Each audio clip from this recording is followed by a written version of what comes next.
ஜோதி ஆஸ்பதி வரதராஜன் நான் பார்க்க இருக்கும் தலைப்பு காம உணர்ச்சி ராசிக்கு ராசி மாறுபடுமா, தடம்புரள காரணம் என்ன? இதில் இந்த உணர்ச்சிகளில் தடம்புரள காரணம் என்ன, வாழ்விலிருந்து விலகுவதற்கு காரணம் என்ன, ஜோதிடம் இதனை எப்படி எடுக்கிறது, எப்படி கூறுகிறது பார்க்கலாம்.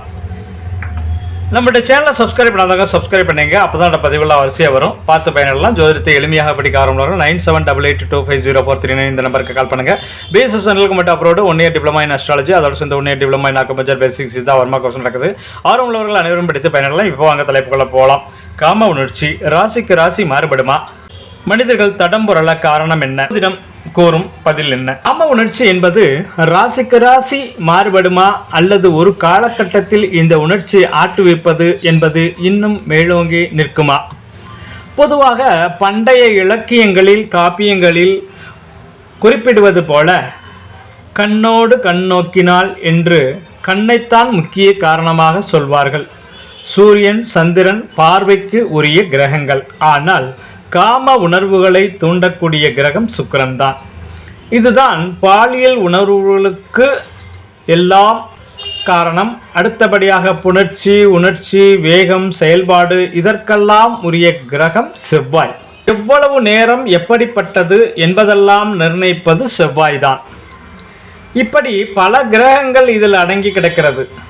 வாலிபத்தில் இருக்கும் காமம் கூட முறையாக செல்கிறது, நடக்கிறது.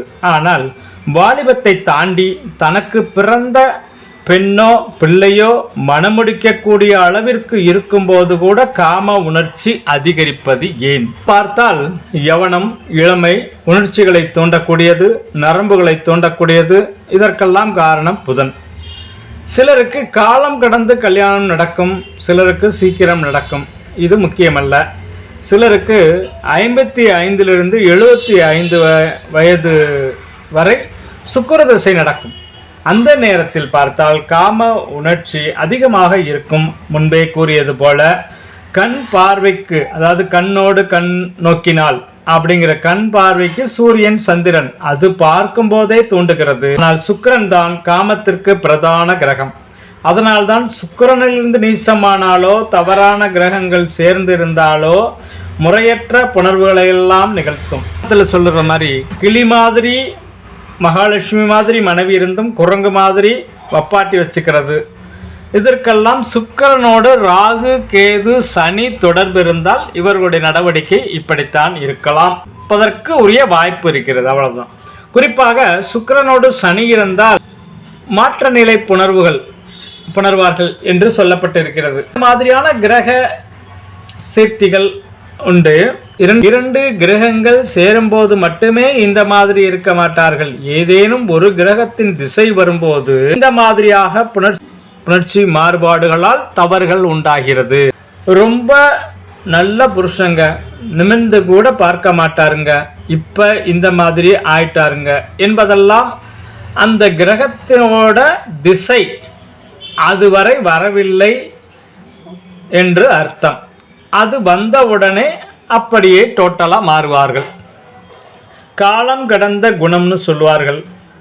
ஆனால் காலம் கடந்த காமம் என்பதை ஏற்றுக்கொள்ள முடியாது இல்லையா? நமக்கு தெரிந்தவர்கள் நம்மிடையே கூட இருப்பார்கள். திருமணம் ஆகியிருக்கும். கடுமையான போட்டிகள், கடுமையான உழைத்து கொண்டிருப்பார்கள். இரவு 11:30 12 மணிக்கு வந்து படுப்பது, காலையில் விரைவில் எழுந்து கிளம்பி சென்று விடுவது என வாழ்க்கை ஓடிக்கொண்டே இருப்பார்கள். அப்போது காம எண்ணமே இல்லாமல் உழைப்பு என ஓடிக்கொண்டு இருப்பார்கள். ஆனால் தற்போது வசதி வாய்ப்புகள் பெருகி இருக்கும். நிறைய சொத்து சேர்த்திருப்பார்கள். பிள்ளைகளுக்கு திருமணம் செய்து வைத்து இருப்பார்கள். இந்த காலகட்டத்தில் இவர்களும் திருமணம் என்ற பெயரில் ஏதோ செய்து கொண்டு இருப்பார்கள். ஏனென்றால் இப்போது இவர்களுக்கு சுக்கிர திசை ஆரம்பமாகி இருக்கும். ஆனால் வயது 65க்கு மேல் ஆகியிருக்கும். உடம்பெல்லாம் பூசண மாதிரி மலர்ந்த முகத்தோடு திரிவார்கள். இளமை திரும்புகிறது என்பதெல்லாம் உண்மைதானோ? காலம் போன காலத்தில் இவர்களுக்கு குழந்தை பிறக்கும், இவர்களின் பிள்ளைகளுக்கும் குழந்தை பிறக்கும். தற்சமயம் இந்த சுக்கிர திசையில் பிறக்கும் குழந்தை இந்த பெரியவருக்கு தற்சம் ஏற்கனவே பிறந்த குழந்தைகளை விட அழகு பொருந்தியதாக இருக்கும். ஏனெனில் சுக்கிர திசை நடக்கும். ஒரு சிலர் ஆண்கள் முன்பெல்லாம் புணர்ச்சியின் போது மனைவியால் ஈடு கொடுக்க முடியாத நிலை இருந்து இருக்கும். ஆனால் தற்போது மனைவிக்கு இவர்களால் ஈடு கொடுக்க முடியாத நிலை இருக்கும். 2-3 வருடம் இதே நிலை ஆகிவிட்டால் மன உளைச்சலுக்கு ஆளாகி இருப்பார்கள். இப்படிப்பட்டவர்கள் ஜாதகத்தில் சனியும் புதனும் ஒன்றாக சேர்ந்து போகஸ்தானத்தில் உட்கார்ந்த நிலையில் பட்டவர்கள் ஜாதகத்தில் சனியும் புதனும் இணைவு பெற்று போகஸ்தானத்தில் உட்கார்ந்த நிலையில் சனி திசையும் வந்துவிட்டால் இந்த நிலைதான். ஏனெனில் சனியும் புதனும் அலிக்கிரகங்கள் இரண்டும் போகஸ்தானத்தில் இருக்கக்கூடாது. இந்த பிரச்சனைக்கு டாக்டரை பார்ப்பது, வயாரா மாத்திரை போடுவது என்பதெல்லாம் தீர்வே கிடையாது. தயவு செய்து எங்கேயும் போக வேண்டியது இல்லை. உணவு பழக்க வழக்கங்களை மாற்றிக்கொள்வது அவசியம். பகவானுக்குரிய கம்பு, கேழ்வரகு, மக்காச்சோளம் உணவுகளை எடுத்துக்கொள்ள வேண்டும். அதே நேரம் வெட்ட வெளியில், அதாவது மொட்டை மாடி அல்லது திறந்த வெளி, புல்வெளிகள், இப்படி அதிக நேரம் செலவிட வேண்டும். நடைபயிற்சி, யோகா, தியானம் இதற்கெல்லாம் சனிக்குரிய இடங்களாகும்.